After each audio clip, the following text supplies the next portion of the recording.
अध्याय 5। चाहे कोई भी युग रहा हो, हत्या का अपराध हमेशा विद्यमान रहा है। हालांकि टीवी पर दिखाए जाने वाले हत्याकांड जैसी घटनाओं की चर्चा जोगयुआन में कभी नहीं होती थी। खून के प्यासे बेर्सकर का उपनाम पाने के लिए आपको 100 से ज्यादा लोगों को मारना पड़ता था। उस समय जनता जानमाल के नुकसान के प्रति इतनी उदासीन थी। इंसानों का अपने साथियों की मौत पर इतनी संवेदनशीलता से प्रतिक्रिया देना अपेक्षाकृत नई बात थी। 500 साल भी नहीं हुए, हजारों नहीं लाखों लोगों का कत्लेआम करने के लिए युद्ध छेड़ने वाले एक सामूहिक हत्यारे को हीरो घोषित कर दिया जाता था। और सिर्फ एक सदी पहले सिर्फ निजी फायदे के लिए ढेर सारे लोगों की हत्या को निंदनीय या चौंकाने वाला भी नहीं माना जाता था। सच कहूं तो शिवम को आधुनिक दुनिया बड़ी अजीब लगी, क्योंकि सिर्फ 1 दर्जन से ज्यादा लोगों की हत्या को भी एक चर्चित समाचार की तरह देखा जाता है। हालांकि वे सभी मनुष्य हैं। क्या आधुनिक मानव और प्राचीन मानव अलग अलग प्रजातियां थीं? शिवम ऐसा नहीं मानते थे। हालांकि इस बात से इनकार नहीं किया जा सकता था कि प्राचीन मानव अपने आधुनिक समकक्षों से ज्यादा बर्बक थे। वे जीवन की पवित्रता का भी सम्मान नहीं करते थे। लेकिन यह अंतर कहां से आया? शिक्षा से या कानूनों के बेहतर क्रियान्वयन से? शिवम को इस पहेली का जवाब नहीं पता था, लेकिन उसे एक बात का पूरा यकीन था, और वह थी प्राचीन काल से लेकर अब तक मानव स्वभाव में कोई खास बदलाव नहीं आया है। भले ही हम आधुनिक युग में रह रहे हों, शिवम दुनिया को सकारात्मक नजरिए से देखने वाला इंसान नहीं था। उसने इतनी बुरी चीजें देखी और अनुभव की थी कि उसे लोगों और बाकी दुनिया पर भरोसा नहीं रहा। हालांकि इससे कोई फर्क नहीं पड़ता। जब तक वह इसमें एक सामान्य जीवन जी सकता था, उसे वास्तव में इसकी परवाह नहीं थी कि दुनिया कैसे चलती है। उसने चैनल बदला और आखिरकार एक मनोरंजक शो ढूंढ लिया। शिवम चुपचाप हास्य कलाकारों को हंसते और बातें करते हुए देख रहा था। अगर उसका सबसे ज्यादा देखा जाने वाला कार्यक्रम समाचार बुलेटिन था, तो उसे सबसे ज्यादा मजा इन्हीं शोज से आता था। हालांकि ऐसा नहीं था कि उन्हें उनकी कॉमेडी आसानी से पचती थी। सच कहूं तो 90% बातें तो उनकी समझ से परे थीं। उन्हें पता भी नहीं था कि वे क्या बातें करते हैं, और यह भी नहीं पता था कि उनके चुटकुलों पर कब हंसना शुरू कर देना है। फिर भी वह ये शो देखते रहे, क्योंकि ये उन्हें एक सुकून और सुकून देते थे। उन्हें दुनिया की परवाह किए बिना मजाक और चुटकुलों में व्यस्त देखकर उन्हें घर जैसा एहसास होता था। शिवम काफी देर तक स्तब्ध होकर शो देखता रहा। प्रतिभागियों को व्यस्तता से इधर उधर घूमते हुए और पृष्ठभूमि में इमारतों के गुजरते हुए देखकर अभी भी कुछ बेचैनी सी महसूस हो रही थी। लेकिन टीवी देखते हुए कुछ अजीब सा हुआ। उद्धरण। शिवम की भौहें हल्की सी फड़क उठी। उसकी सुनने की शक्ति ने तभी एक तीखी चीख सुनी थी। उद्धरण एक चीख। उसने अपने आसपास का जायजा लिया, लेकिन ऐसा लग रहा था कि उसके अलावा किसी और ने उसे सुना ही नहीं। शिवम भले ही इन दिनों अपनी तनावपूर्ण मानसिकता को शांत करने की पूरी कोशिश कर रहा हो, लेकिन दशकों पुरानी इस आदत के कारण उसकी सहज बुद्धि अब भी किसी संभावित खतरे को उसके घटित होने से पहले ही भांप लेती थी। मुझे क्या करना चाहिए? उसके पास उस चीख की जगह पर जाने और उस घटना में शामिल होने का कोई कारण नहीं था, चाहे वह कुछ भी हो। उसने सीखा था कि गंधों में किसी ऐसे मामले में नाक घुसाना जो उससे संबंधित नहीं है, अपनी जान गंवाने का एक अच्छा तरीका है। फिर भी वह किसी कारण से इसे अनदेखा नहीं कर सका। शिवम घुराघुराया और उठ खड़ा हुआ। ये जोगयुआन नहीं था, जहां आप किसी ऐसी चीज को देखकर आसानी से अपनी जान गंवा सकते थे जो आपको नहीं देखनी चाहिए थी। यह आधुनिक दुनिया थी, कानूनों से चलने वाला एक सभ्य समाज। इसलिए उसने सोचा कि वहां जाकर देखना ही ठीक होगा। शिवम इत्मीनान से उस स्थान की ओर गया जहां से वह चीख आई थी, अस्पताल का भूतल। तारांकन तारांकन तारांकन। शिवम ने ग्राउंड फ्लोर के कोने में एक भीड़ देखी। उसे भीड़ के माहौल में भी कुछ अजीब सा लगा। वे साफ तौर पर एक खास दिशा में देख रहे थे, लेकिन वे उस तरफ जा नहीं पा रहे थे और उससे एक निश्चित दूरी ही बनाए रख पा रहे थे। जिस तरफ वे सब देख रहे थे, वहां से तेज गुस्से से भरी चीखें आ रही थीं। कृपया शांत हो जाए महोदय, आप ऐसा क्यों कर रहे हैं? कृपया वह चीज नीचे रख दीजिए महोदय। शिवम धीरे धीरे भीड़ के पास गया और अपना सिर अंदर झांकने की कोशिश की। हालांकि उद्धरण चिन्ह उद्धरण चिन्ह। पहले ऐसा करके वह भीड़ के पार देख पाता था, लेकिन अब शिवम का दृश्य दर्शकों के कंधों के कारण अस्पष्ट हो गया था और वह कुछ भी नहीं देख पा रहा था। क्या मैं बहुत छोटा हूं? उसके सामने वाला व्यक्ति 6 फुट से ज्यादा लंबा एक विशालकाय व्यक्ति था। उसकी सुगठित काया उस समय के माहौल का नतीजा थी। चूंकि वह इतना लंबा था, इसलिए शिवम को पहले कभी भीड़ के कारण अपनी नजरें नहीं रोकनी पड़ी। लेकिन अब दूसरे लोग उससे ज्यादा लंबे लग रहे थे। शिवम सोचने लगा कि अब क्या करे। क्या उसे बस आगे बढ़ना चाहिए, या उसने एक निर्णय लिया और जाने के लिए मुड़ा। उसे अभी कुछ समझ नहीं आ रहा था कि क्या हो रहा है, लेकिन उसे अपनी ऊर्जा बर्बाद करके वहां झांकने की जरूरत नहीं महसूस हुई। उस भीड़ से आगे निकल जाना भी आसान काम नहीं लग रहा था। इस मामले की परवाह न करना ही शायद उसके हित में होगा। शिवम अस्पताल के बाहर चला गया, ये सोचकर कि शायद बगीचे वगैरह का जायजा लेना अच्छा रहेगा। लेकिन वहां से निकलने से पहले ही एक तेज चीख उसके कानों में पड़ी। क्या? शिवम ने अपनी भौहें थोड़ी सिकुड़ी, लेकिन ये चीख की वजह से नहीं था। आखिरकार उसने अब तक इतनी चीखें सुन ली थी कि कई जन्मों तक याद रहेंगी। इसके अलावा अगर वहां कोई मर भी जाए तो भी उसे कोई फर्क नहीं पड़ता, क्योंकि यह उसका कोई काम नहीं था। लेकिन उसकी भौहें जरूर चढ़ गईं, और इसकी एक वाजिब वजह भी थी। अभी अभी आई वो चीख उसे किसी वजह से अजीब तरह से जानी पहचानी लग रही थी। उसे जरूर ऐसा लग रहा था जैसे उसने वो आवाज पहले कहीं सुनी हो। शिवम मुड़ा और उत्तेजित भीड़ की ओर वापस चला गया। अपने मुंह में रह रहे कड़वे स्वाद को यूं ही छोड़ देना समझदारी नहीं थी। उसे पहले खुद देखना था और फिर तय करना था कि क्या करना है। वह भीड़ में घुसने लगा। उसकी ठंडी निगाहों के बाद गंगों के लोग अपनी मर्जी से उसके रास्ते से हट जाते थे, लेकिन अब यह बात उस समय लागू नहीं होती थी। धक्का देना बंद करो, ठीक है? तुम क्या कर रहे हो भाई? शिवम अनजाने में अपनी बगलों से पड़ रहे दबाव से कराह उठा, फिर भी आगे बढ़ने की कोशिश करता रहा। एक बार जब वह किसी तरह आगे बढ़ने में कामयाब हो गया, तो उसकी नजरें आखिरकार बदलते हालात पर पड़ीं। फटे पुराने कपड़ों में एक आदमी चाकू लिए एक बंधक को पकड़े हुए था, जबकि कांपते हाथों से कई आदमी चाकू वाले को शांत करने की कोशिश कर रहे थे। शिवम को वह समूह पुलिस वाला लग रहा था, है ना? शिवम ने चाकू लिए हुए आदमी के चेहरे को गौर से देखा। जो आदमी पुलिस को धमकाने में व्यस्त था, वही सीरियल किलर था जिसे शिवम ने पहले न्यूज ब्रॉडकास्ट में देखा था। शिवम के बगल से अचानक एक जोरदार आवाज आई, यहाँ क्या हो रहा है? निदेशक, क्या कोई मुझे समझा सकता है कि यहाँ क्या हो रहा है? इसका क्या मतलब है? एक नर्स ने घबराई हुई मुद्रा में जल्दी से अस्पताल के निदेशक को संबोधित किया। वह आदमी हमारे आपातकालीन कक्ष में आया और बताया कि उसे चाकू मारा गया है, सर।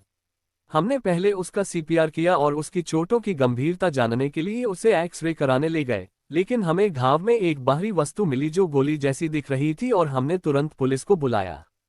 फिर भी हमें अपना कर्तव्य निभाना था, इसलिए हमने उसका इलाज शुरू कर दिया, लेकिन ये अधिकारी बिना स्थिति जाने ही आ गए। वे चिल्लाने लगे और अब ऐसा लग रहा था जैसे सीरियल किलर ने पुलिस के आने का एहसास होने के बाद किसी को बंधक बना लिया हो।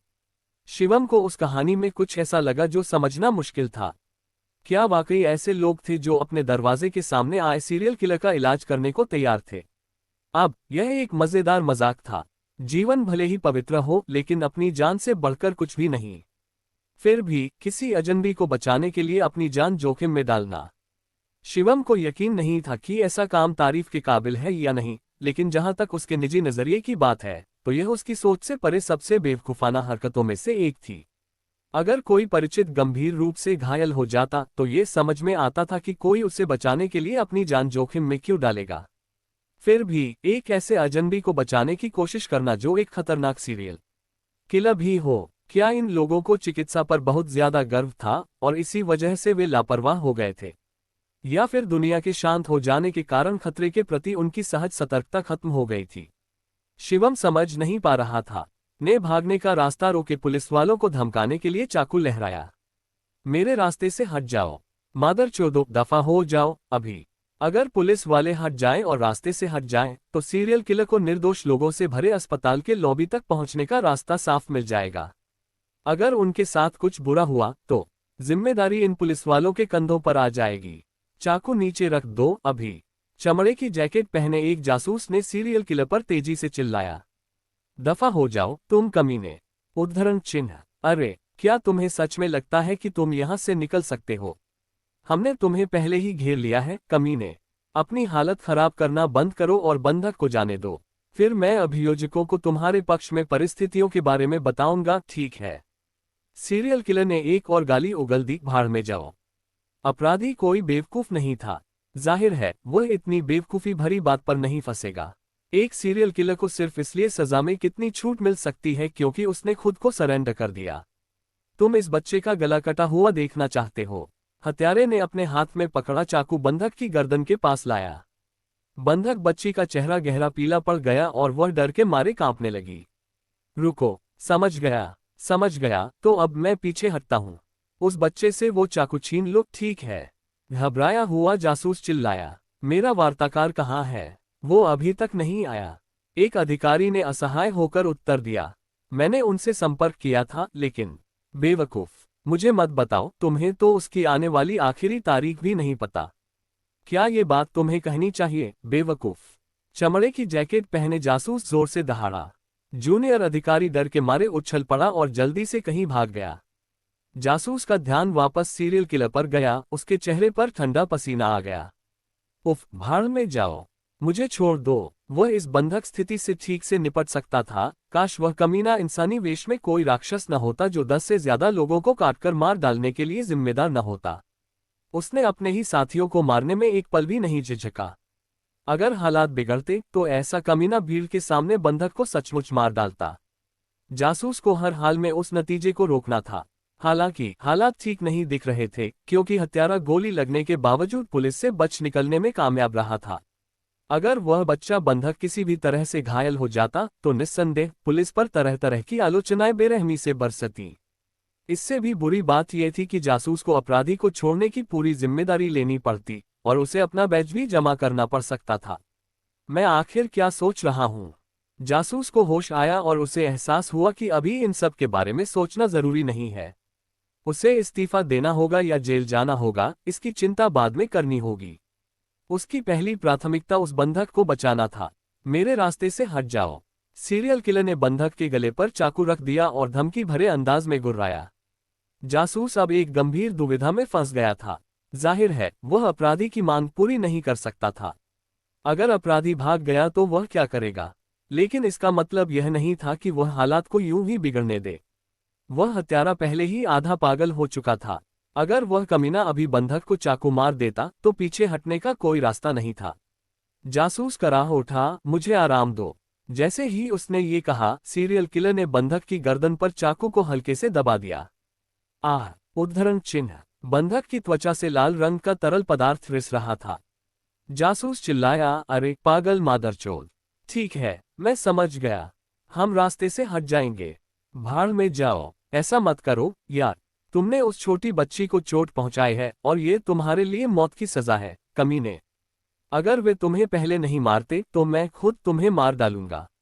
उद्धरण चिन्ह। चुप रहो और रास्ते से हट जाओ।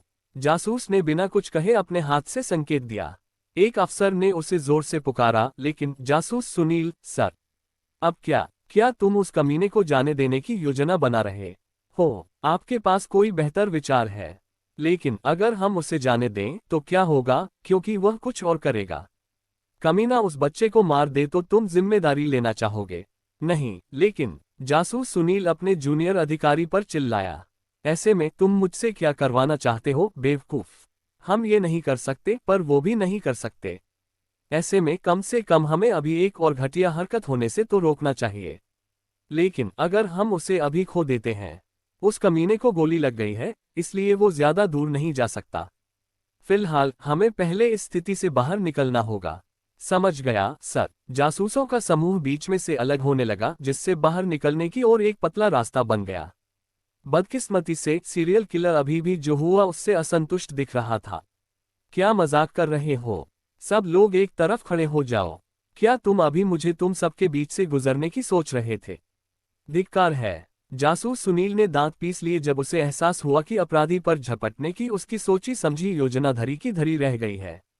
उसने दुखी होकर बाकी पुलिस वालों को एक तरफ कर दिया। लेकिन तभी एक युवक अचानक भीड़ से इत्मीनान से बाहर निकला।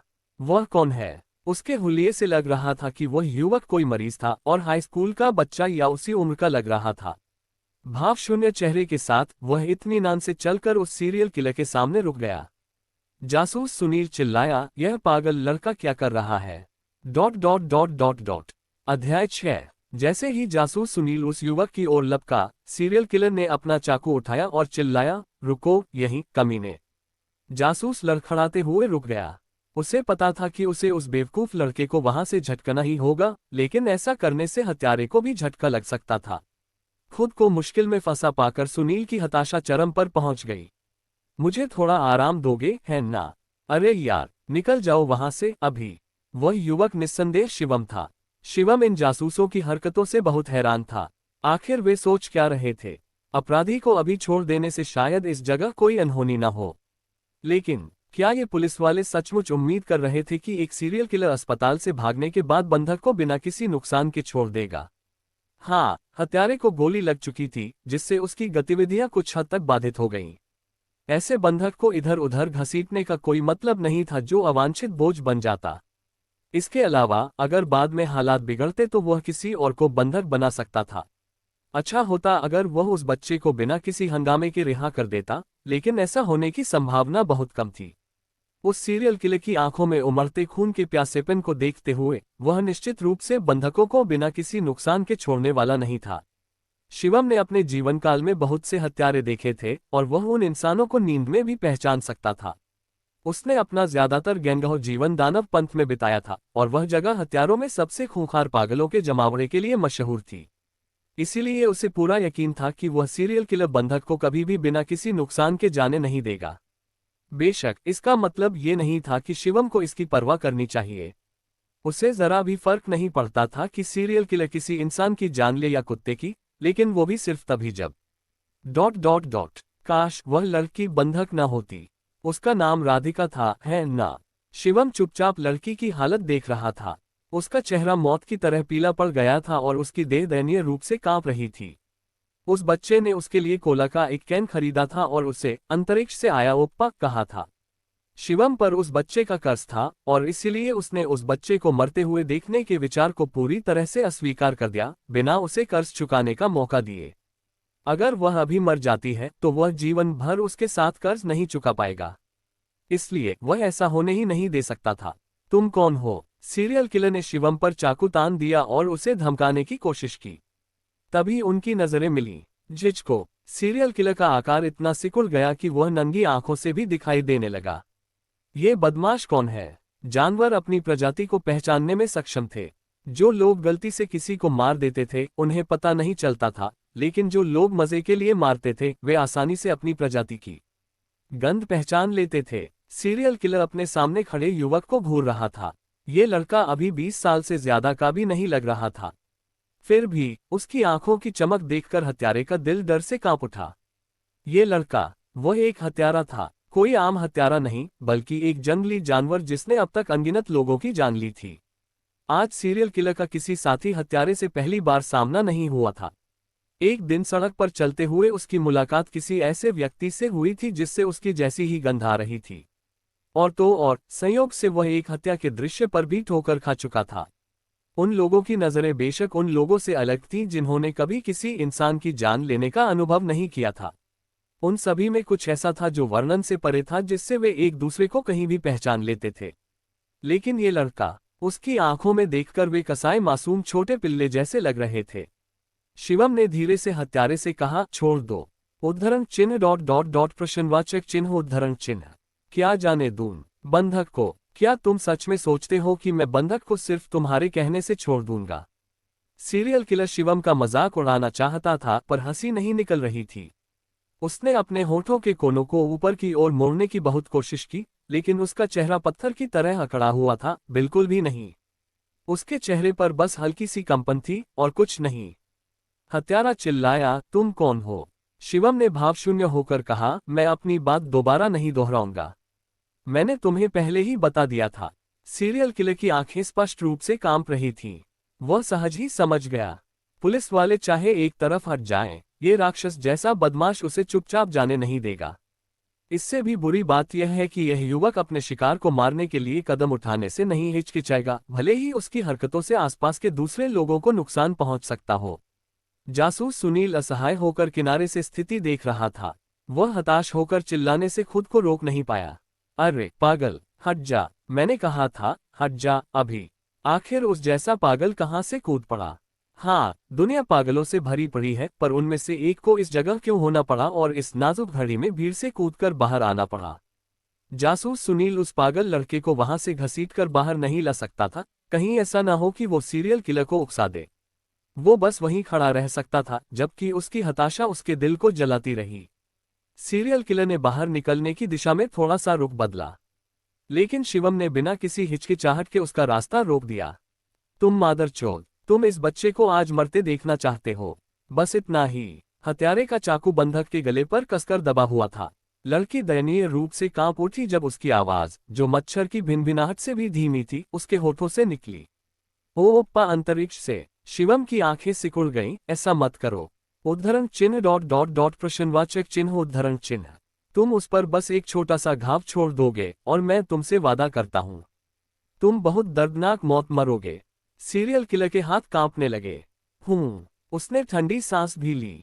आखिर मुझमें क्या आ गया है? सिर्फ इस बदमाश की वजह से। मैं उस बदमाश की धमकी पर अपना आपा क्यों खो रहा हूं? उद्धरण, क्या मैं पागल हो गया हूं? उसकी आंखें, लेकिन उनका क्या मैं उसकी आंखों जैसी तुच्छ चीज की वजह से उस नौजवान बदमाश की धमकियों से कांप रहा हूं? सीरियल किलर गुर्राया, तुम मादरचोद।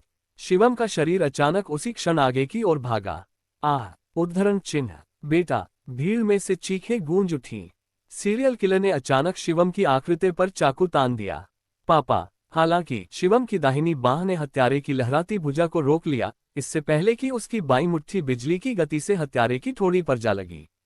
केक। सीरियल किलर ने दर्द से कराहते हुए थूका, लेकिन उसका बायां हाथ अभी भी बंधक बच्ची को पकड़े हुए था। वह और लड़की दोनों जमीन पर गिर पड़े। शिवम ने हत्यारे की चाकू वाली कलाई पकड़ ली और उन पर झपटा। क्रंच। जब शिवम का घुटना उसकी कमर के पास लगी गोली के घाव पर सटीक रूप से लगा तो हत्यारा दर्द से चीखा और पागलों की तरह संघर्ष करने लगा।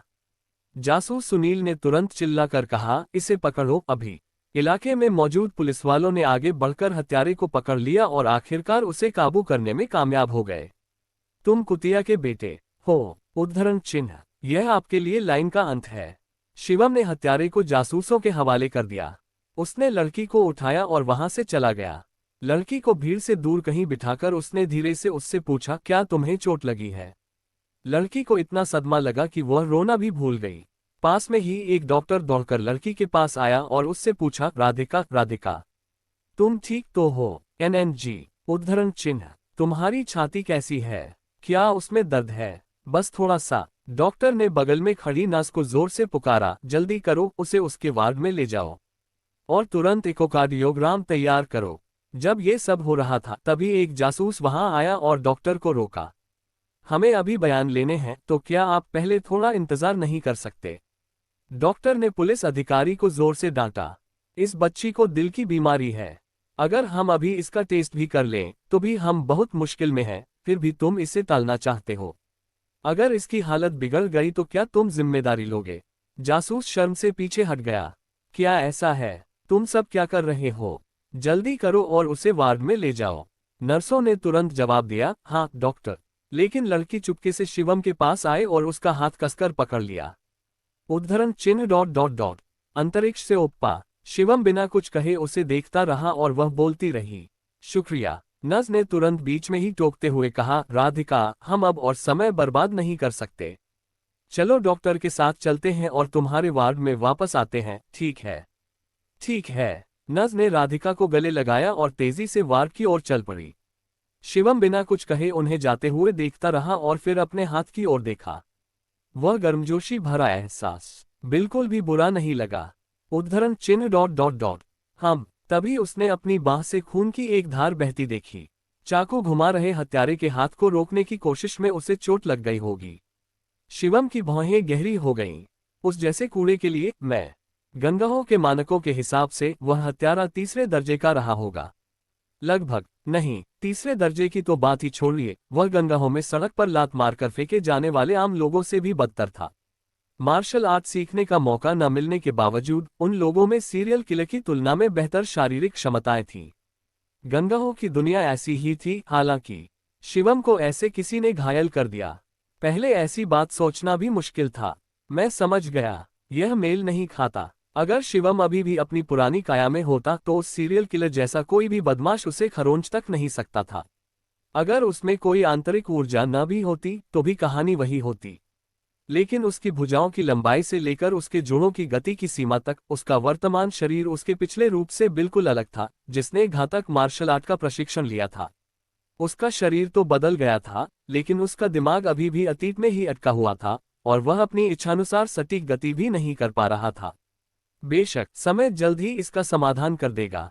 इसके अलावा अगर बाकी सब नाकाम रहा तो उसके पास अनुकूलन प्रक्रिया को तेज करने के लिए जोर जबरदस्ती करने का विकल्प भी था। गंगों में तीसरे दर्जे का भी नहीं माना जाता था, उसे घायल करने में कामयाब रहा।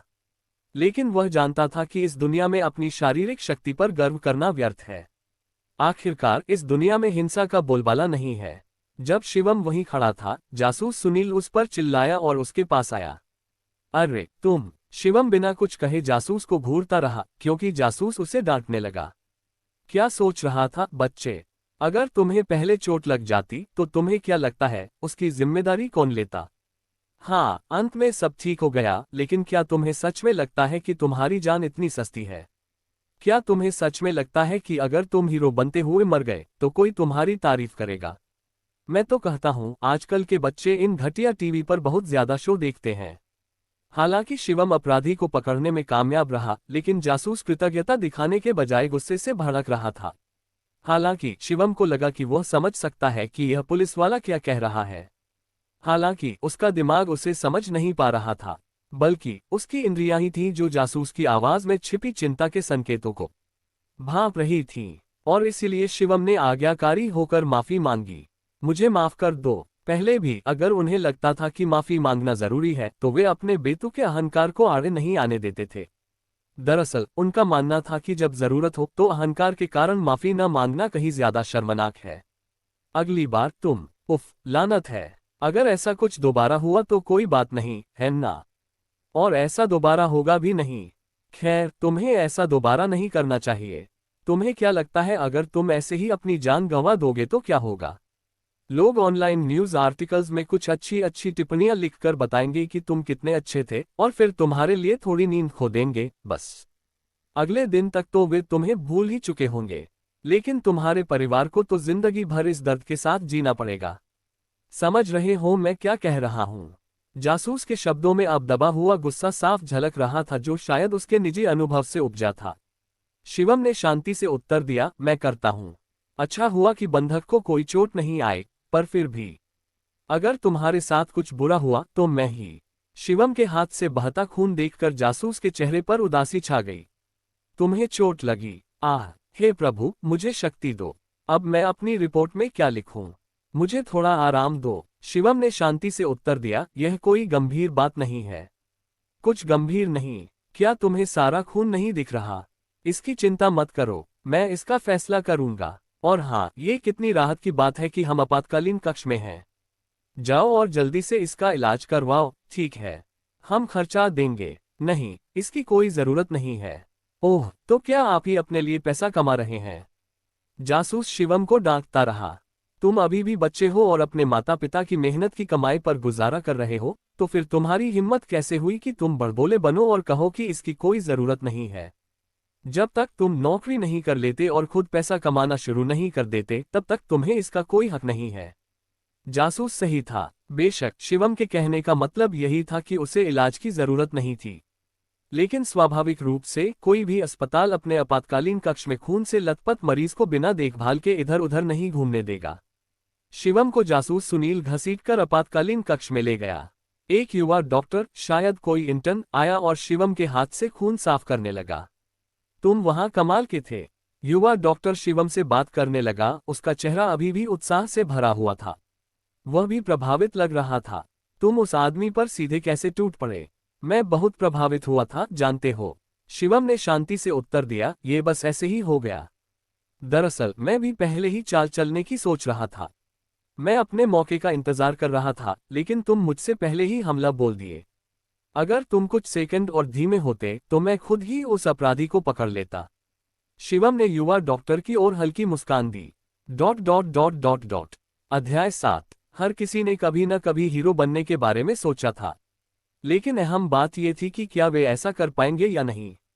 हैरानी की बात नहीं कि ज्यादातर आम लोग तब ऐसा नहीं कर पाए जब इसकी जरूरत थी। घाव उतना गहरा नहीं है जितना मैंने सोचा था। और मुझे आपकी मांसपेशियों के ऊतकों को भी ज्यादा नुकसान नहीं दिख रहा है। डॉक्टर ने घाव पर पट्टियां लपेटकर उसे बंद करते हुए कहा। जरा रुकिए, अस्पताल परिसर के अंदर एक मरीज घायल हो गया था, तो इसका जिम्मेदार कौन होगा? क्या आप अस्पताल पर मुकदमा करने की सोच रहे हैं? शिवम ने असमंजस में बुदबुदाते हुए कहा। अस्पताल पर मुकदमा करें? अच्छा, ओह, अस्पताल इस मामले में तकनीकी रूप से जिम्मेदारी से मुक्त नहीं है, आप देखिए। जिम्मेदारी है ना? शिवम को डॉक्टर की बात अजीब लगी। उसने बीच में आकर खुद भी चोटिल होने का फैसला किया, फिर भी अस्पताल को ही दोष देना चाहिए। अगर आपकी योजना ऐसी नहीं है तो कोई बात नहीं। अस्पताल का माहौल इन दिनों बहुत डरावना हो गया है, समझ रहे हैं? अगर ऊपर से कोई मुकदमा भी हो गया तो हम सब पर तलवार या कुछ और लग सकता है, युवा डॉक्टर ने कहा। मैं समझ गया, शिवम ने धीरे से जवाब दिया, लेकिन फिर भी वह समझ नहीं पाया।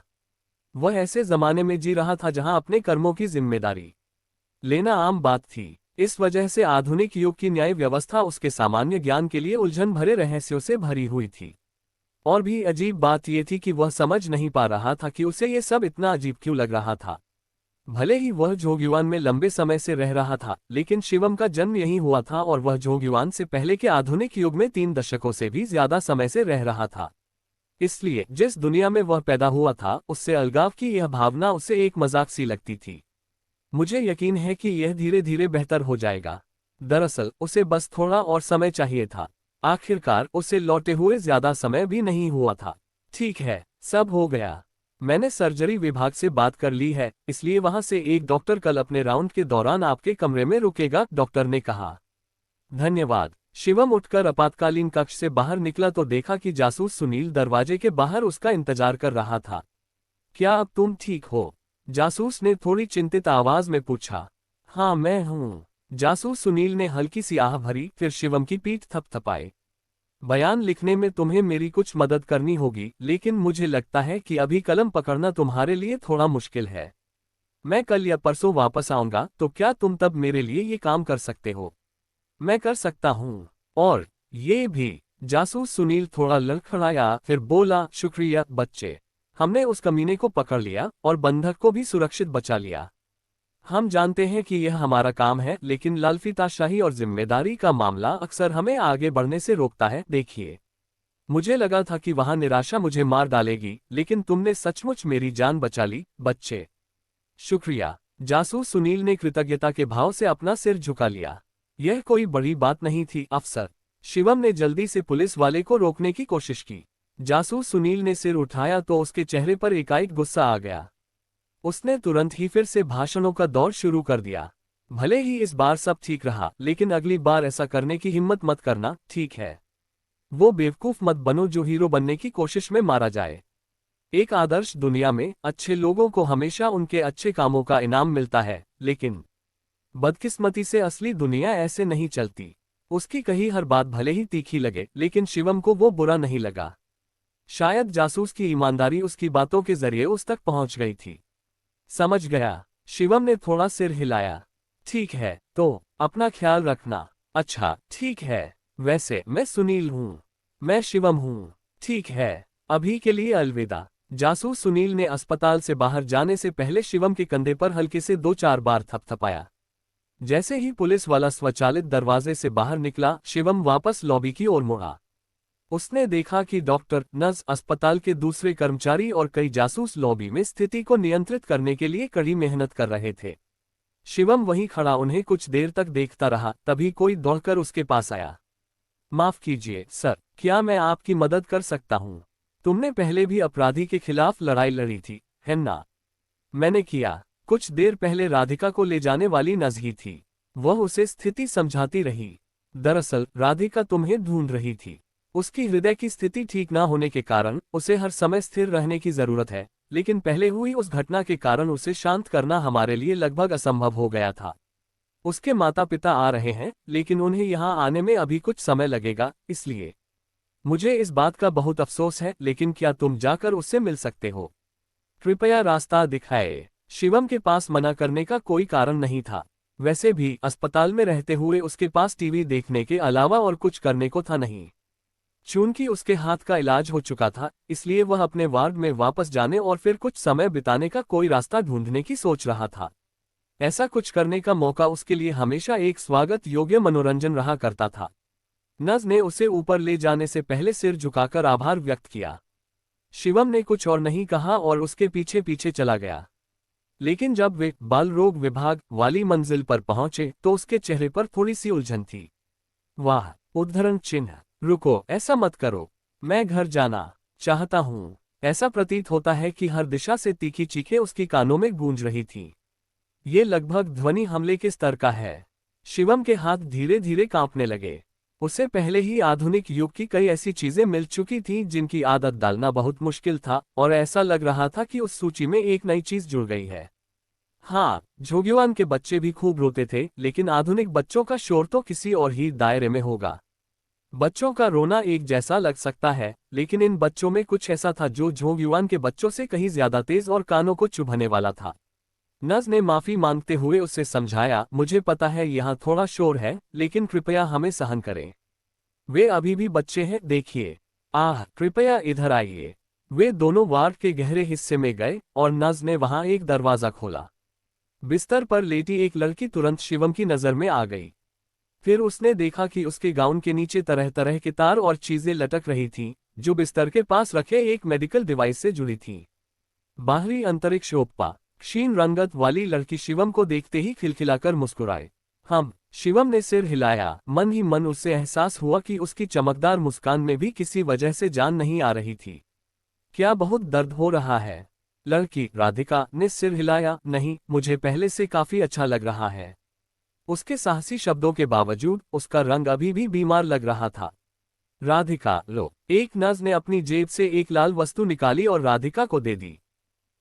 शुक्रिया बड़ी बहन। लड़की ने खुशी खुशी वह चीज ली और शिवम की तरफ बढ़ा दी। लो, ले लो। शिवम बिना कुछ कहे अपनी आंखों के सामने पड़ी लाल बेलनाकार चीज को घूरता रहा।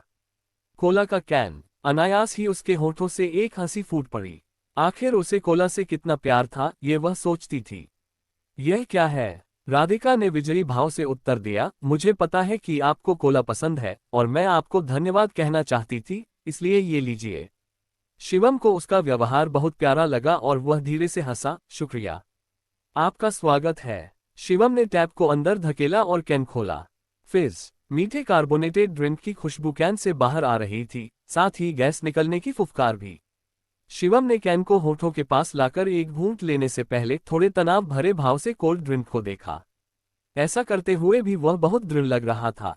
कैक, उद्धरण चिन्ह। कार्बन डाइऑक्साइड, जो अब भी उसके होश में खलनायक की भूमिका निभा रही थी, ने एक बार फिर उसे पीला देना शुरू कर दिया।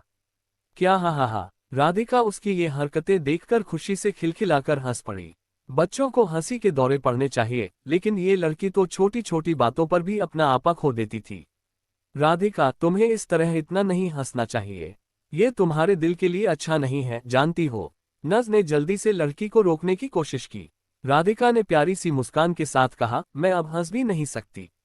अपने दिल को ज्यादा उत्तेजित करने से दर्द फिर से बढ़ जाएगा। राधिका, तुम्हें डॉक्टर की बात माननी चाहिए। ठीक है, मैं समझ गई, लड़की ने उदास होकर जवाब दिया। शिवम उनकी बातें सुनकर बस आहें ही भर रहा था। राधिका को अब हंसने की भी इजाजत नहीं थी। हाँ, वो बीमार थी, लेकिन क्या इसका मतलब ये था कि उसे भी अपनी भावनाओं को मारना होगा? एक छोटी बच्ची को अपनी भावनाओं को इस तरह दबाने के लिए कहा जाए तो वो क्या करे? बच्चों को बच्चों की तरह ही बड़ा होना चाहिए। जब हंसना हो तब हंसे और जब रोना हो तब रोए।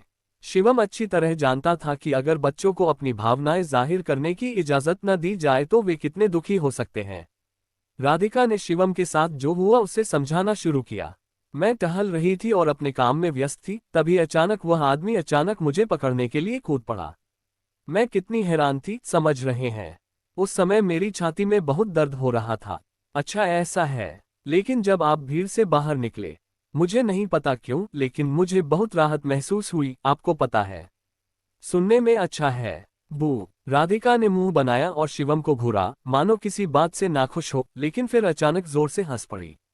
आह, यही तो होगा। ओप्पा, तुम्हारी कोरियाई भाषा खराब है ना? उद्धरण चिन्ह। खैर, आप बाह्य अंतरिक्ष से हैं और इसीलिए आप केवल इस तरह जवाब दे सकते हैं। शिवम ने हंसती हुई बच्ची की तरफ सिर झुकाया। इसमें इतना मजाक क्या था? आखिर वो हंस क्यों रही थी? उसे कुछ समझ नहीं आ रहा था कि क्या हो रहा है, पर फिर भी उसे फिर से ऐसे हंसता देखकर उसे खुशी हुई। नस चिल्लाई, राधिका, मैंने तुमसे कहा था न कि हंसो। लड़की ने जीभ बाहर निकाली। बड़ी बहन, क्या तुम्हें पता है कि तुम बहुत ज्यादा चिढ़ती हो, इसीलिए अभी तक तुम्हारी शादी नहीं हुई है। उद्धरण चिन्ह डॉट डॉट डॉट। ये सच नहीं है, पता है। नस कांप रही थी, पर उसने खुद को बड़ी मुश्किल से रोका क्योंकि राधिका पर गुस्सा करना कोई विकल्प नहीं था। शिवम ने बिना कुछ कहे नस से नजरें हटा ली और सिर्फ लड़की को घूरता रहा, क्योंकि वह किसी भी तरह से किसी भी तरह की क्षति से बचना चाहता था। वे कुछ देर तक बातें करते रहे, फिर लड़की की मां ने दरवाजा खोला और जल्दी से अंदर भागी।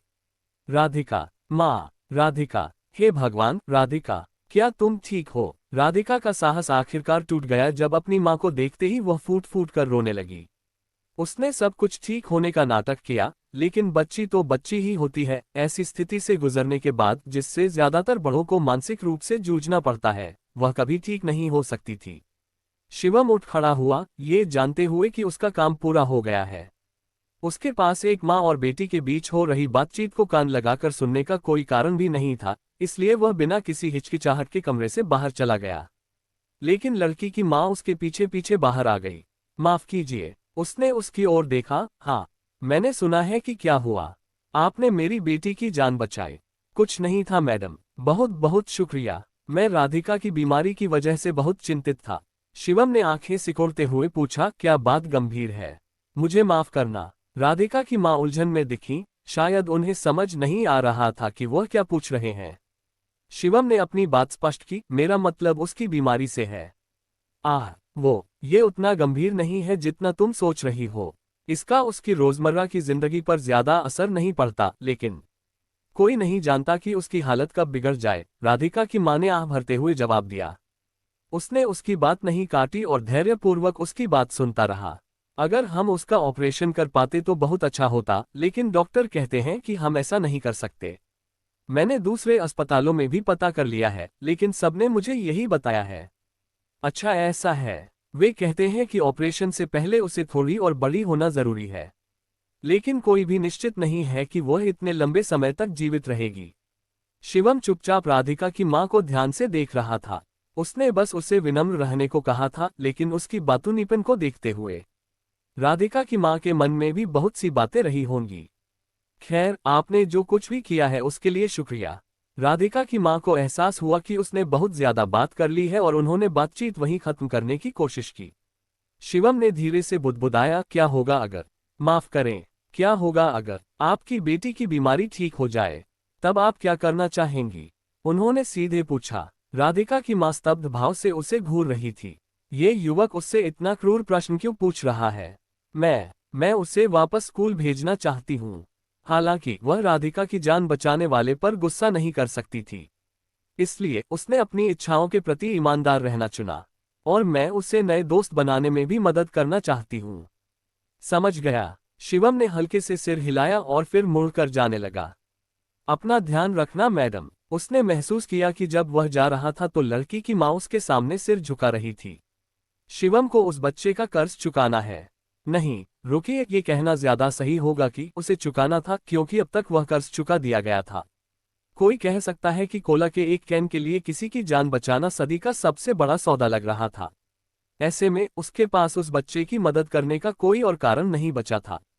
लेकिन शिवम एहसान और दुश्मनी में साफ साफ फर्क कर लेता था। अगर किसी पर उसका कर्ज होता तो वह उसे चुकाने की पूरी कोशिश करता। चूंकि वह पहले ही उससे चुका चुका था, इसलिए अब उसे उस लड़की से कोई नहीं बांध रहा था।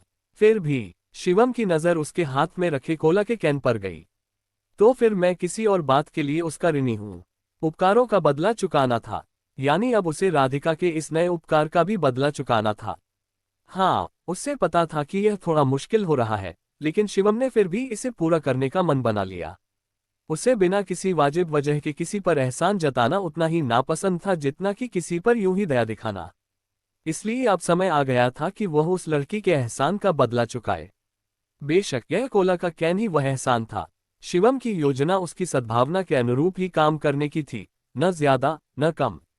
क्या दूसरा पक्ष उसकी अदायगी को बहुत ज्यादा समझेगा? उसे पता भी नहीं था और उसे इसकी परवाह भी नहीं थी। आखिरकार उसने तो फैसला कर ही लिया था।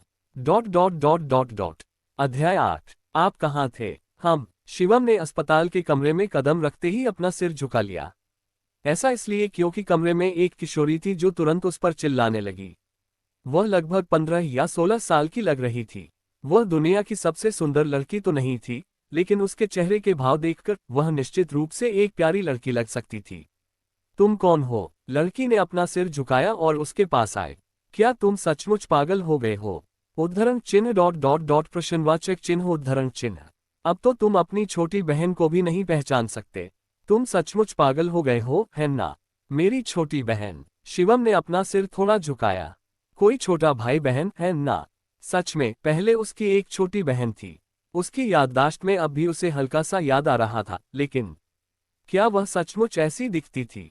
उसका चेहरा उससे कुछ अलग लग रहा था जो उसे याद था, इसलिए यह। शिवम के पास उसके बारे में जो आखिरी याद थी वह तब की थी जब वह बड़ी हो गई थी, लेकिन वह अभी भी उसकी यादों में इस लड़की और छोटी बहन के बीच के अकथनीय अंतर को स्पष्ट नहीं कर सका। वह धीरे से बुदबुदाया, तुम्हारा चेहरा थोड़ा। तभी वह लगभग गुस्से से लाल हो गई। क्या तुम अपनी बहन को भी नहीं पहचान पा रही हो क्योंकि उसने मेकअप किया हुआ है? उसकी चीख सुनकर उसने गौर से देखा और आखिरकार उसे उसके चेहरे पर कुछ चिपका हुआ दिखाई दिया। मैं समझ गया। उद्धरण चिन्ह। बेशक इस बातचीत का अहम हिस्सा वो नहीं था। नहीं, असल में अहम बात यह थी कि वो लड़की उसकी छोटी बहन थी। वो अक्सर टैलेंट एजेंसियों के दफ्तरों में जाया करती थी, इस उम्मीद में कि एक दिन वो आइडल बन जाएगी, लेकिन एक कार दुर्घटना ने उसकी जिंदगी छीन ली। अगर वह दुर्घटना न हुई होती तो क्या वह ऐसा कर पाती? शिवम का परिवार उसकी मौत से पहले ही आर्थिक तंगी में डूब चुका था। इसलिए उसे लगता था कि अगर वह दुर्घटना न भी होती तो भी उसका आदर्श बनना नामुमकिन होता। किसी भी व्यक्ति के लिए अपने सपने पूरे करने के लिए पैसा जरूरी होता है, ढेर सारा। पैसा उन चीजों में से एक था जो पहले के शिवम के पास कभी नहीं थी। उसने लापरवाही से उससे पूछा, तुम यहाँ क्यों आए हो? क्या शायद तुम सचमुच पागल हो गए हो? उसकी बहन ने अपनी बाहें सीने पर रख ली। तुमने सोचा था कि जब मेरे इकलौते बड़े भाई का एक्सीडेंट हुआ था तो मैं तुमसे मिलने नहीं आऊंगी। माँ को मुझे बस इतना बताना चाहिए था कि क्या हुआ था, लेकिन उन्होंने ऐसा नहीं किया, इसलिए मैं अब यहाँ हूँ। तुम घर पर नहीं थे। ग्रुप जापान दौरे पर जा रहा था और उन्होंने मुझे भी साथ चलने को कहा, एक तरह से फील्ड ट्रिप या कुछ ऐसा ही। लेकिन वो सिर्फ नाम की फील्ड ट्रिप थी, आपको पता है। उन्होंने मुझे पूरी तरह से एक टूर स्टाफ की तरह इस्तेमाल किया। असल में मैं एक बिना वेतन वाले गोफर के तौर पर काम करता था। अच्छा ऐसा है। अरे वाह, मैं बहुत उदास था, तुम्हें पता है। लेकिन जब मैं घर पहुंचा तो मुझे पता चला कि वह लड़का, जिसे मेरा बड़ा भाई भी कहते हैं, एक कार दुर्घटना में घायल हो गया है। मैं सदमे में दौड़ता हुआ यहाँ आया, लेकिन मुझे यहाँ बस एक खाली कमरा मिला। शिवम ने व्यंग्यात्मक लहजे में हंसते हुए कहा।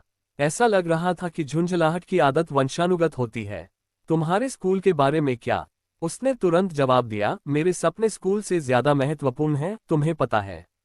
शिवम ने सिर हिलाया, फिर भी तुम्हें स्कूल जाना चाहिए। हम इस बारे में पहले ही बात कर चुके हैं, तो आपको क्या हो गया है? वापस स्कूल जाओ। उद्धरण चिन्ह डॉट डॉट डॉट उद्धरण चिन्ह। शिवम की छोटी बहन कृतिका अपने बड़े भाई को अजीब तरह से घूर रही थी। उसके लिए उसे तुरंत न पहचान पाना अजीब था, लेकिन उससे भी ज्यादा अजीब था जब उसने एक ऐसे विषय को उठाया जिस पर परिवार पहले ही चर्चा कर चुका था। लेकिन इस पूरे मामले में सबसे अजीब बात थी उसकी बातचीत का तरीका। उसका बड़ा भाई कभी ज्यादा बात करने वाला इंसान नहीं था, लेकिन दुर्घटना के बाद वह उसकी बातचीत का तरीका बहुत अजीब हो गया था। ओप्पा, क्या तुम सचमुच ठीक हो? बाद में पछताओगे। शिवम का चेहरा सख्त हो गया। तुम्हारा सपना चाहे जो भी हो, बाकियों से अलग रास्ता अपनाने से तुम बहुत कुछ खो दोगे।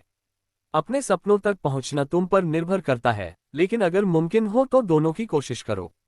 मम्महम। रितिका ने अनजाने में सहमति में सिर हिला दिया। उसके भाई की आवाज में कुछ अस्पष्ट और भारीपन था जिससे उससे बात करना नामुमकिन हो गया था। ये बहुत अजीब है। माँ ने कहा था कि शिवम की याददाश्त किसी वजह से कमजोर हो गई है, और यह बात बिल्कुल सही लगी। वरना ये समझाना मुश्किल होता कि कोई रातों रात इतना कुछ कैसे बदल सकता है। रितिका, तुम यहाँ थी। शिवम की माँ कमरे के अंदर आई और अपनी बेटी का अभिवादन किया। हाँ माँ। यह अच्छी बात है कि तुम यहाँ हो, रितिका। रितिका ने अपने बड़े भाई की ओर इशारा किया। माँ, ओप्पा में कुछ अजीब बात है। माँ जल्दी से उस पर चिल्लाई। ध्यान रखना, रितिका। लेकिन माँ, अपना मुंह बंद रखो, है ना? उसकी माँ की तीखी आवाज रितिका को चुप कराने में कारगर साबित हुई। उसके अनुभवों ने उसे बता दिया था कि अभी बहस करने की कोशिश करना बाद में उसे नर्क का स्वाद चखाएगा। शिवम की माँ ने उसकी ओर ध्यान दिया। शिवम, मेरे जाते समय कुछ नहीं हुआ, है ना? हाँ माँ। वैसे उसकी माँ की नजरें तुरंत तेज हो गईं। तुम्हारे हाथ को क्या हुआ? मुझे थोड़ी चोट लग गई। ऐसा कैसे? शिवम सोच रहा था कि क्या उसे यहाँ ईमानदार होना चाहिए। पहले वाला सच बोलने से नहीं हिचकिचाता था, लेकिन आज वाला उसे हालात के हिसाब से कुछ बातें अपने तक ही रखने का अनमोल सबक याद आ गया था। खैर, हुआ ये कि हालांकि इससे पहले कि वह कोई उचित बहाना बना पाता, किसी और ने उसकी तरफ से हस्तक्षेप किया। दरवाजा खुला और सफेद गाउन पहने एक डॉक्टर और नर्सें अंदर आईं। शिवम की मां ने उनका अभिवादन किया। ओह डॉक्टर, नमस्ते। नमस्ते मैडम। मुख्य सर्जन ने भी थोड़ा सिर झुकाकर जवाब दिया, फिर अपना ध्यान शिवम की ओर लगाया। श्रीमान शिवम, मैंने सुना है कि आपके हाथ में पहले चोट लग गई थी। हाँ, मैंने किया। मैंने भी सुना है कि तुम्हारा इलाज इमरजेंसी रूम में हुआ था। अगर मैं खुद देख लूं तो तुम्हें कोई आपत्ति तो नहीं? नहीं, कृपया आगे बढ़ें। शिवम ने अपनी पट्टी बंधी बाह आगे बढ़ा दी। मुख्य सर्जन ने घाव की स्थिति की पुष्टि की और फिर शिवम की मां की ओर मुंह करके मुस्कुराते हुए कहा, आपने एक बहादुर बेटे का पालन पोषण किया है, मैडम। मुझे माफ करना। मुझे यकीन नहीं है कि मैं समझ पाया हूँ। ओह, मुझे लगता है आपने अभी तक इसके बारे में नहीं सुना है। असल में, मुख्य सर्जन की बात सुनते ही उसकी मां की भौहें और भी ऊंची उठ गईं। और आखिरकार उन्होंने धीरे से अपने बेटे से कहा, शिवम। हाँ माँ, क्या तुम अपना दिमाग खो बैठे हो? तुम क्या सोच रहे थे? अगर तुम्हें चोट लग जाती तो तुम क्या करते? भगवान का शुक्र है कि अंत में कुछ बुरा नहीं हुआ। लेकिन अगर तुम्हें बुरी तरह चोट लग जाती और तुम मर जाते तो क्या होता? नहीं नहीं, रुको, तुम पहले से ही घायल हो। हालांकि मैंने तुम्हें ऐसा कई बार कहा है। शिवम के माथे पर ठंडा पसीना टपकने लगा। उसकी माँ सचमुच गुस्से में दिख रही थी और उसे बार बार डांट रही थी। उसका हाथ भी किसी भी पल जोरदार वार करने के लिए पास ही मंडरा रहा था। आह, हाँ। मुख्य सर्जन ने ये गुस्सा देखा और चुपचाप पीछे हटने की कोशिश की। उसके चेहरे पर एक शर्मीली मुस्कान उभर आई। लगता है मैं बेवजह। आप भी, डॉक्टर, एक वयस्क होने के नाते आपको एक बच्चे को इतना खतरनाक काम करने के लिए डांटना चाहिए। वह बहादुरी नहीं थी तो आप उसे एक बहादुर बेटे के रूप में क्यों शाबाशी दे रहे हैं? हाँ मैडम, माफी चाहता हूँ। मेरा असली इरादा ये नहीं था। हाँ, नहीं नहीं, अच्छा। आप समझ रही हैं। मुख्य सर्जन की जबान फिसलने का बदला उसे खूब डांट फटकार के साथ मिला। एक अजीब सी मुस्कान के साथ वह जल्दी से कमरे से बाहर निकल गया। शिवम की मां ने अपना ध्यान वापस शिवम की ओर मोड़ा। शिवम, क्या तुम समझ रहे हो कि मैं क्या कहना चाह रही हूँ? हाँ माँ, बातें सस्ती हैं, शिवम। नहीं, मैं सचमुच समझता हूँ। वास्तव में, उद्धरण चिन्ह डॉट डॉट डॉट। हाँ माँ, शिवम ने जवाब दिया, मन ही मन सोच रहा था कि अगर उसकी माँ उसकी समझदारी का सबूत मांगेगी तो वह आग में कूदने को तैयार है। सच कहूं तो वह इस स्थिति से बचने के लिए कुछ भी करने को तैयार था। मैं तुम्हें देख रहा हूँ, शिवम। और तुम, रितिका, अभी मेरे साथ आओ। लेकिन माँ, मैं ही क्यों? तुम्हारी हिम्मत है मुझसे बात करने की?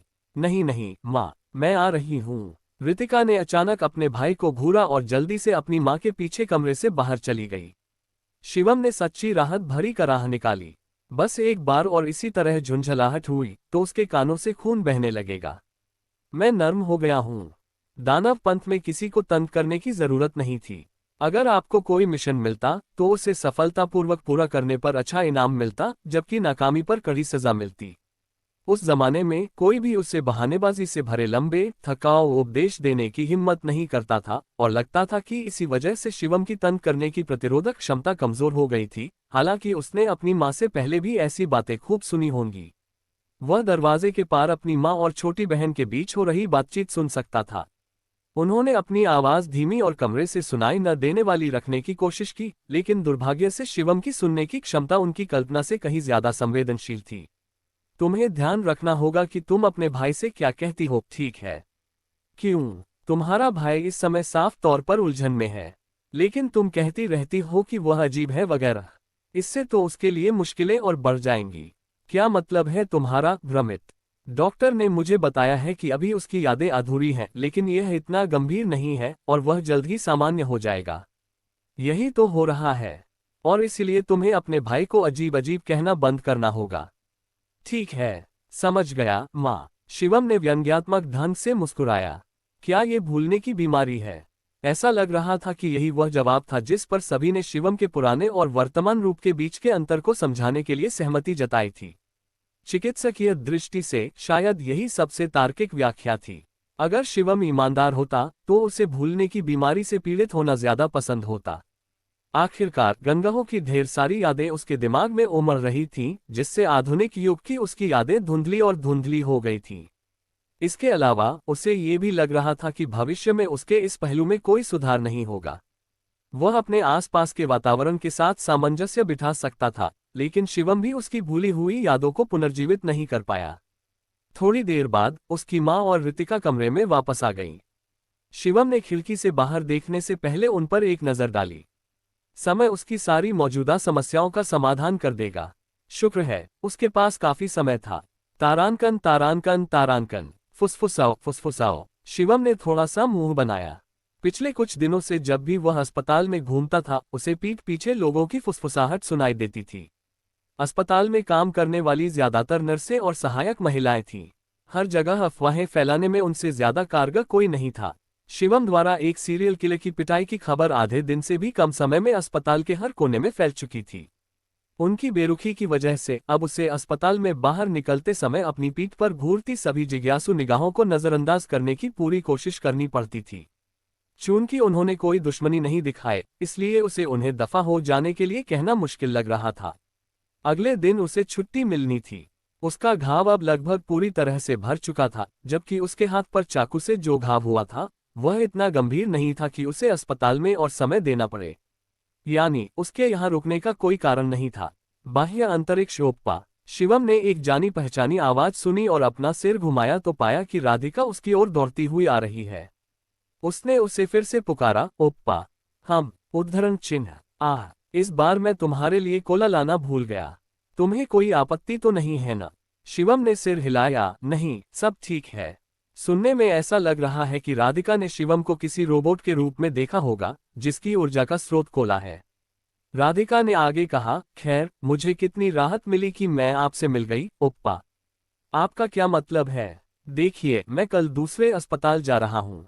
उद्धरण चिन्ह डॉट डॉट डॉट उद्धरण चिन्ह। माँ ने कहा है कि हमें कहीं और जाना होगा, हालांकि मैं नहीं चाहती। राधिका ने उदास चेहरे से बुदबुदाया। अस्पताल बदलने को लेकर वह ज्यादा उत्साहित नहीं लग रही थी। फिर नई नर्सों और डॉक्टरों के साथ घुलना मिलना उसके जैसी युवा लड़की के लिए सबसे अच्छे समय में भी मुश्किल होगा। शिवम ने सिर झुकाया। न जाना ही ठीक है ना? लगता है नहीं। मैं रोया और मना कर दिया, लेकिन माँ ने मुझे जोर से डांटा। मैं समझ गया, शिवम ने जवाब दिया और अनजाने में उसके चेहरे पर एक हल्की सी मुस्कान आ गई।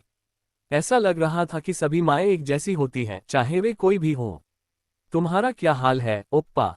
क्या तुम्हें छुट्टी नहीं मिलेगी कल? राधिका ने मुस्कुराते हुए जवाब दिया, सच में? ये तो अच्छा है क्योंकि मैं भी कल जा रही हूँ। मेरा मतलब है, अगर मैं चली गई और तुम अकेले रह गए, तो ये थोड़ा अजीब होगा, है ना? मेरे बिना तुम भी अकेले हो जाओगे। ऐसा लग रहा था कि वह किसी गलतफहमी में है, लेकिन शिवम ने उसे सही करने की कोशिश नहीं की। ओप्पा, मैं। राधिका ने अचानक बोलना बंद कर दिया और अपनी छाती पकड़ ली। शिवम का चेहरा कठोर हो गया। क्या दर्द हो रहा है? उद्धरण चिन्ह डॉट डॉट डॉट। नहीं, सब ठीक है। उसने ठीक होने का नाटक किया, लेकिन एक अंधा भी बता सकता था कि वह मुसीबत में है। उसे वाकई दर्द हो रहा था। शिवम ने हाथ बढ़ाया। मुझे देखने दो। आप क्या कर रहे हो? उद्धरण चिन्ह डॉट डॉट डॉट उद्धरण चिन्ह। शिवम का बड़ा हुआ हाथ उसकी कमीज ऊपर खींचने ही वाला था कि राधिका की तेज चीख ने उसे चौंका दिया। उसने जल्दी से अपना हाथ वापस खींच लिया। वह चिल्लाई, विकृत, यह एक गलतफहमी है। कोई बात नहीं, मैं ठीक हूँ। ऐसा कभी कभार होता रहता है, लेकिन आजकल ये ज्यादा हो रहा है। हम। शिवम ने हल्के से सिर हिलाया और अपनी इंद्रियों को राधिका के शरीर पर केंद्रित किया। उसने देखा कि उसकी छाती के पास क्यूई का प्रवाह अवरुद्ध हो गया था। उसकी छाती पर हाथ रखने से उसे उसकी स्थिति का स्पष्ट अंदाजा हो जाता, लेकिन वह अभी अनावश्यक ध्यान आकर्षित नहीं करना चाहता था। ठीक है ओप्पा, मैं अब अपने कमरे में जा रहा हूँ। ठीक है, देखिए अगर मैं बहुत देर तक इधर उधर घूमता रहता हूँ तो डॉक्टर मुझ पर गुस्सा हो जाते हैं। हाल ही में मेरी हालत बहुत खराब हो गई है, और अगर मैं अपने कमरे से बाहर निकलने की कोशिश करता हूँ तो वे मुझे बहुत परेशान करने लगते हैं। अच्छा ऐसा है, ठीक है, तो फिर ओप्पा अलविदा। हम शिवम ने राधिका को जाते हुए देखा, लेकिन अचानक उसने उसे आवाज दी, रुको। हम उद्धरण चिन्ह डॉट डॉट डॉट यदि आपकी बीमारी ठीक हो जाए तो आप क्या करना चाहेंगे? राधिका जोर से हंस पड़ी। ये तो साफ है, मैं भी बाकियों की तरह स्कूल वापस जाना चाहती हूँ, समझ रही हूँ। मैं भी बाहर जाकर मजे करना चाहती हूँ। अच्छा ऐसा है, ठीक है, मैं अब सचमुच जा रहा हूँ ओप्पा। शिवम ने दूर से राधिका की पीठ को बिना कुछ कहे देखा, फिर धीरे से सिर हिलाया।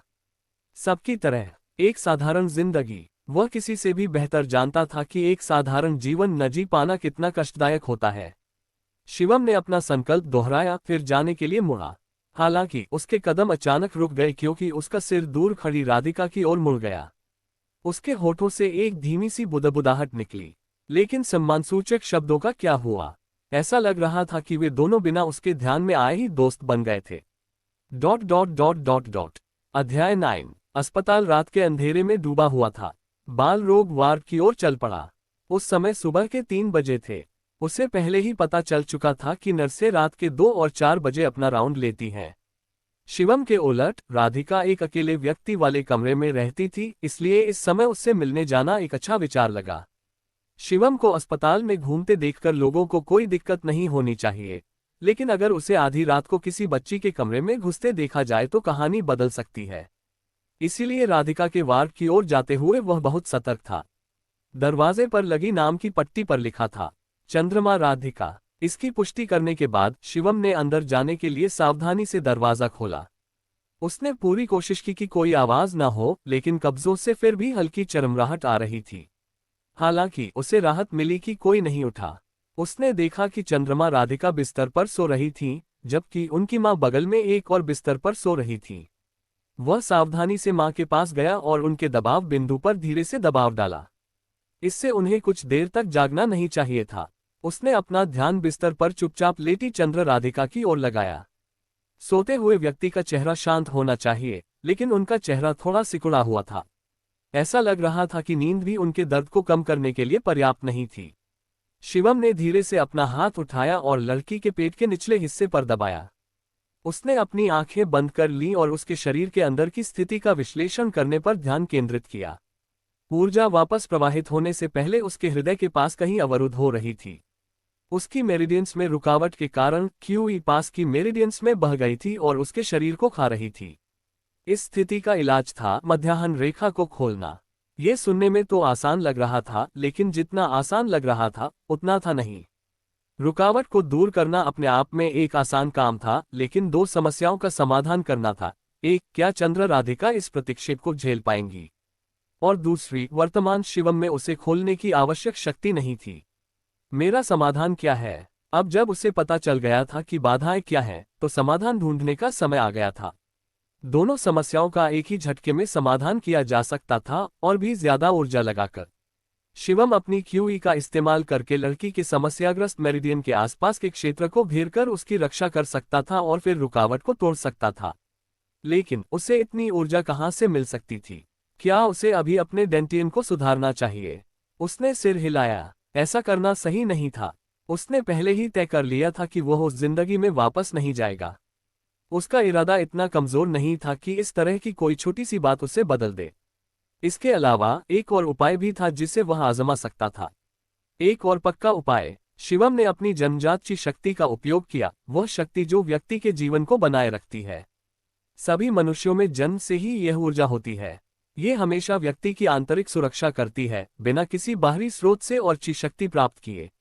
लेकिन इस शक्ति का उपयोग नहीं करना चाहिए, क्योंकि एक बार के उपयोग के बाद इसे पुनः प्राप्त करना बेहद मुश्किल होता है। यही एक कारण था कि गंभीर चोट लगने पर व्यक्ति आमतौर पर पहले जैसा नहीं हो पाता था। एक और बाधा भी थी, सामान्य ची की तुलना में जन्मजात ची का उपयोग करना बहुत कठिन था।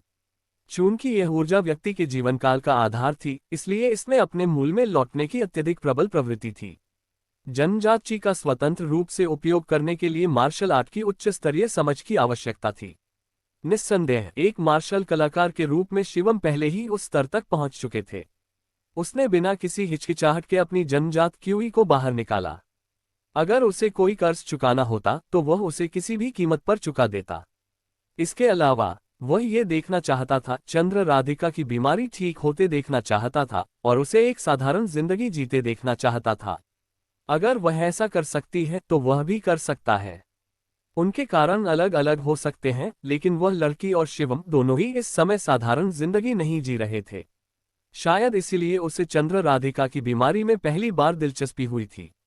शिवम की दाहिनी हथेली पर जलती हुई ऊर्जा चंद्र राधिका के पेट के निचले हिस्से में, जहां उनका दानत्ययन होगा, पहुंचने से पहले एकत्रित हुई।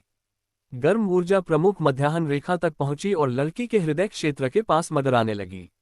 उसने ऊर्जा को और अंदर धकेला और उसे महसूस होने लगा कि चंद्र राधिका के शरीर का आंतरिक भाग लगभग उसकी मुट्ठी में था। यहीं ऊर्जा की एक पतली सी धारा आगे बढ़ने में विफल रही और उसकी ओर लौट आए। अगर जीवन और मृत्यु के रहस्यमय द्वार से असंबंधित कोई मध्याह्न रेखा बिंदु इस हद तक अवरुद्ध था, तो यह वास्तव में एक गंभीर समस्या थी। शिवम ने अपनी ऊर्जा का विस्तार किया और लड़की के हृदय के आसपास के क्षेत्र को पूरी तरह से ढक दिया ताकि उसके मध्याह्न चैनल के बलपूर्वक खुलने से होने वाली प्रतिध्वनि को कम से कम किया जा सके। ये यहाँ जा रहा है। शिवम की जन्मजात क्यूई चंद्रमा राधिका के हृदय में धंसते ही उबल पड़ी। इसके बाद अवरुद्ध मेरिडियन और जलती हुई ऊर्जा आपस में टकराई। धमाका! ऐसा लग रहा था जैसे कोई जबरदस्त विस्फोट हुआ हो। उसकी मेरिडियन शायद बहुत समय से बंद थी क्योंकि वह खुलना ही नहीं चाहती थी और शिवम की सहज क्यूई को प्रतिकर्षित कर रही थी। दोनों बार बार टकरा रहे थे, जिससे चंद्र राधिका की आकृति कांप रही थी और झटका खा रही थी। मेरिडियंस को खोलना कोई बड़ी चुनौती नहीं थी। अगर बार बार पर्याप्त ऊर्जा डाली जाए तो रुकावट जल्द ही टूट जाती। लेकिन समस्या ये थी कि चंद्र राधिका का शरीर कितना कमजोर था। जीवन और मृत्यु के रहस्यमय द्वार को खोलना इसलिए खतरनाक था क्योंकि इस प्रक्रिया के दौरान व्यक्ति का शरीर प्रतिक्षेप को झेलने में सक्षम नहीं हो पाता। इसीलिए शिवम चिंतित था कि वह प्रतिक्षेप को झेल पाएगा या नहीं। अगर मैं अभी रुक भी जाऊं तो भी नतीजा वही होगा। शिवम की अंतर्मुखी आंखें चुपचाप चंद्र राधिका को घूर रही थीं। अगर उन्हें अकेला छोड़ दिया जाता तो उनकी अवरुद्ध मेरिडियन उनके पूरे शरीर में क्यूई के प्रवाह को जल्द ही विकृत कर देती। तब तक परिणाम स्पष्ट हो जाता। उसे यह काम तब तक पूरा करना था जब तक उसके शरीर में पलटाव सहने का मौका था। शिवम ने मन बना लिया, फिर चंद्र राधिका के अंदर प्रवाहित होने वाली सहज क्यूई की मात्रा बढ़ा दी। उसने उसके पूरे शरीर की रक्षा सुनिश्चित की, फिर अपनी शक्ति क्यूई के एक धागे पर केंद्रित की ताकि वह उसके बंद मेरिडियन में घुस सके। बांग! उसके दृढ़ संकल्प को अवरुद्ध मार्ग के खुलने से पुरस्कृत किया गया। निर्बाध क्यूई ज्वार की लहर की तरह टकराए और शेष मेरिडियन को तोड़ने लगी। चंद्र राधिका को मानो दौरा पड़ रहा हो, ऐंठन होने लगी, लेकिन शिवम नहीं रुके और अपनी सहज क्यूई को उसके अंदर डालते रहे, साथ ही उसके शरीर को पलटाव से बचाते रहे। उसकी गहन एकाग्रता के बीच उसके माथे से ठंडा पसीना टपक रहा था। आखिरकार उग्र क्यूई धीरे धीरे शांत हो गई। शिवम ने दोबारा जांच की कि उसका दिल ठीक है या नहीं, फिर उसने अपनी क्यूई वापस ले ली। उसने आंखें सिकोड़ लीं। उद्धरण चिन्ह। अवरुद्ध क्यूई अनिवार्य रूप से शरीर में विषाक्त पदार्थों के जमाव का कारण बनती है। शिवम का अगला कदम चंद्र राधिका के हृदय के पास पाए गए ऐसे विषाक्त पदार्थों को अपने शरीर में अवशोषित करना था। चमक! आखिरकार उसने लड़की के पेट से हाथ हटाया और आंखें खोलीं। वह कुछ देर तक चंद्र राधिका के लाल चेहरे को देखता रहा। अभी उसकी सांसें थोड़ी भारी लग रही थीं, लेकिन जल्द ही उसे काफी आराम मिलने लगेगा। वह धीरे से बुदबुदाया, मैंने तुम्हारा कर्ज चुका दिया है। बाकी अब उस पर निर्भर था। सामान्य जीवन में वापस लौटना चंद्र राधिका की जिम्मेदारी थी। वह सोती हुई लड़की के चेहरे को देखने के लिए थोड़ी देर और स्थिर रहा। उसके चेहरे पर दर्द से शांति का भाव देखकर मानो उसके मन को भी शांति मिली। वह चुपचाप कमरे से बाहर निकला और रात के आसमान को निहारने के लिए छत पर चला गया। ऊपर देखते हुए उसके अंदर एक अजीब सी भावना उमड़ती रही। उसे ताजगी और गुदगुदी भी महसूस हो रही थी, लेकिन बिल्कुल भी अप्रिय नहीं। पहले वाला ऐसा कभी नहीं करता। दरअसल अगर कोई उसकी नाक के सामने मर रहा होता तो भी वह पलक तक नहीं झपकाता। लेकिन अब का शिवम बदल गया था। उसे यकीन नहीं था कि इस बदलाव का कारण आधुनिक युग में उसकी वापसी थी या शिवम से जुड़ी यादों ने उसके व्यक्तित्व को प्रभावित किया था। फिर भी उसे लगता था कि यह बेहतरी के लिए ही था। गंगाहों की यादें बहुत ही क्रूर और पीड़ा व कठिनाइयों से भरी थीं। वे एक सामान्य जीवन के साथ बिल्कुल असंगत थीं। हो सके तो उसे अपने भीतर गहरे सोए स्वर्गीय लाल दानव सम्राट को पूरी तरह से मिटा देना था। वह किसी से भी बेहतर जानता था कि यह कितना महत्वपूर्ण था। वह मंद मंद मुस्कुराया और ऊपर आसमान को घूरने लगा। अब वह गंगाहों के आसमान को नहीं देख रहा था जिस साधारण जीवन का वह इंतजार कर रहा था। वह इस अस्पताल से निकलते ही शुरू हो जाएगा। तारांकन तारांकन तारांकन। ओप्पा। जैसे ही शिवम आखिरी बार अस्पताल से बाहर निकलने वाला था, चंद्र राधिका तेजी से उसकी ओर दौड़ी। उसके कदम पहले से कहीं ज्यादा ऊर्जावान थे, यहाँ तक कि उसके चेहरे पर छाई उदासी भी कम होती दिख रही थी। बेशक ये शिवम की कल्पना ही हो सकती है। उसे समझ नहीं आ रहा था कि उससे क्या कहे, इसलिए वह वहीं असहज सा खड़ा रहा। राधिका ने उसे ऊपर से नीचे तक देखा। ओप्पा, तुम घर जा रहे हो? हाँ, शिवम ने उसके शरीर को देखते हुए जवाब दिया। उसके अंदर की रुकावटें अब पूरी तरह गायब हो गई थीं। क्या तुम्हें आज अस्पताल नहीं बदलना था? नहीं, सुबह सुबह हमने अचानक फैसला कर लिया कि ऐसा नहीं करना है। डॉक्टरों ने कहा कि उन्हें मेरी हालत पर कुछ और नजर रखने की जरूरत है। हे टिल्डा, मैं समझ गया। उसने सिर हिलाया जैसे कि कुछ भी असामान्य न हो। चांदनी राधिका ने मुंह बनाया मानो वह उसकी प्रतिक्रिया से थोड़ी निराश हो गई हो। तुम हैरान तो नहीं लग रहे हो? मुझे लग रहा था कि चीजें इसी तरह होंगी। वास्तव में हाँ। हे टिल्डा, चांदनी राधिका मुस्कुराए, फिर एक बार शिवम के कपड़ों पर नजर डाली। अब सचमुच खुश दिख रही थी। उसने उसके कपड़ों का किनारा खींचना शुरू कर दिया। ये कितना अजीब है, समझ रही हो? आमतौर पर सुबह 4-5 बार दर्द होता था, लेकिन आज मुझे कुछ भी महसूस नहीं हुआ। एक बार भी नहीं। सुनने में अच्छा है। इसीलिए राधिका ने अपनी जेब से कोला का कैन निकाला। लो, मेरा तोहफा। बस बात सुलझ गई। उसके मन में शिवम जरूर एक ध्रुवीय भालू रहा होगा जिसे कोला के अलावा और किसी चीज की लत नहीं थी। आखिरकार दोनों के बीच हर बातचीत इसी फिजी ड्रिंक के कैन से शुरू और खत्म होती थी। वरना शायद वह यही सोचती होगी कि कोला ही सभी बाहरी लोगों का पसंदीदा आहार है। शिवम दुविधा में पड़ गया, सोच रहा था कि आखिर वह इस गलतफहमी को कैसे सुलझाए। लेकिन अचानक चंद्र राधिका ने हाथ बढ़ाकर उसका हाथ पकड़ लिया। असहजता से उसने नजरें फेर ली और धीरे से बुदबुदाई, शुक्रिया। किस लिए? बस तुम्हें पता है। शुक्रिया। वह उसे किस बात का शुक्रिया अदा कर रही थी? क्योंकि वह कभी कभार उसके साथ घूमता था। शिवम असमंजस में सिर झुकाए बिना नहीं रह सका। चूंकि उसे आज छुट्टी मिल रही थी, इसलिए यह उनकी आखिरी मुलाकात थी। यानी उसका ऐसा कहना कोई अजीब बात नहीं थी। क्या उसे उसके जाते देखकर निराशा हुई थी? ठीक है, शिवम ने थोड़े नाराज स्वर में उत्तर दिया। हालांकि इससे उसकी मुस्कान हल्की सी मुस्कुराहट के साथ रह गई।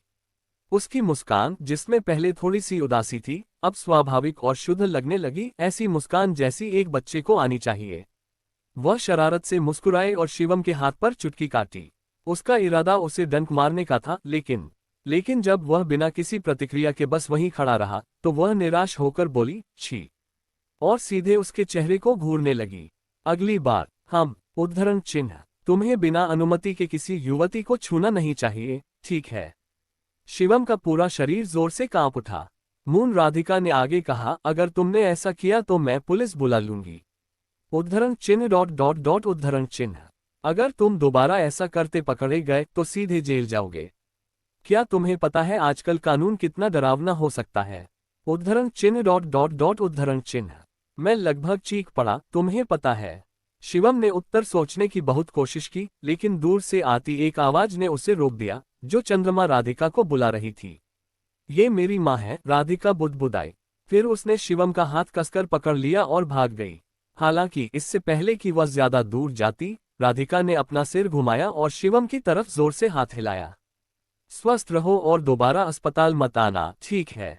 किसी दिन फिर मिलेंगे, जरूर। शिवम ने मुस्कुराती हुई लड़की की पीठ देखी और धीरे से सिर झुकाकर मन ही मन बुदबुदाया, क्या मैंने उसके प्रेशर पॉइंट पर हाथ नहीं मारा था? मुझे याद नहीं। क्या इससे कोई फर्क पड़ता है? जब तक नतीजा अच्छा था, सब ठीक था। क्या हुआ, शिवम? शिवम की माँ उसके पास आए और पूछा। उसने सिर हिलाते हुए कहा, कोई बात नहीं माँ, चलो घर चलते हैं। ठीक है। शिवम आखिरकार अस्पताल से बाहर निकला। जाने से पहले उसने पीछे मुड़कर देखा और दूर से मुस्कुराती हुई चांदनी राधिका को अपनी मां का हाथ पकड़े देखा। उनका संबंध संक्षिप्त था, लेकिन स्वस्थ रहें। शिवम ने चंद्र राधिका के प्रसन्नतापूर्वक मुस्कुराते चेहरे को देखा, फिर स्वयं भी हल्के से मुस्कुराया और फिर धीरे से बाहर की दुनिया में कदम रखने के लिए मुड़ा।